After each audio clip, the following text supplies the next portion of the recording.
Ютсай деген не ол дейді. Омар Жәлел аға туралы не айтасыз, түсіндіріңізші дейді. Біріншіден Ютсай емес, кішкене сауаттырақ жазыңыз. Сю деген бар басында. Ютсай деген Жанат Қожамжаров деген бір азаматтың сөзіменен, ісіменен біздің Қазақстанда кең етек алып бара жатқан теріс пайымды дүние. Сандардан құралап, адамның өмірін бәрі сан. Бұл туралы Қазақстан мұсылмандар діни басқармасының муфтияттың пәтуасы да арнайы айтылған. Сондықтан кештеу айтылды, кештеу айтылса да айтылды әйтеуір. Сондықтан сол пәтуаға сәйкес ол кісіні үлкен қателікте адасқан, оған қазақты адастырып жүрген адам деп айтамыз. Адамның өмірі сандардан, числолардан тұрады деген бәрі ол қате нәрсе. Ал енді Омар Жәлел туралы айтатын болсақ, Омар Жәлел қазақтың сіз сияқты, басқа адамдар сияқты, миллиондаған қазақ сияқты бір қазақтың азаматы.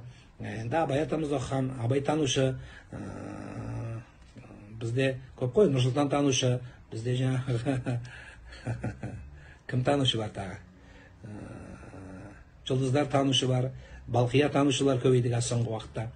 Сондықтан сондай дүние, бірақ ол кісі діндар адам емес, дін туралы айтқан сөздердің көпшілігі қате деп айта аламын, өйткені дін ол кісінің түсініміндегі бір адамның айтуымен жеткізетін дүние емес. Ол кісінің өзінің түсінігінде түсінік емес.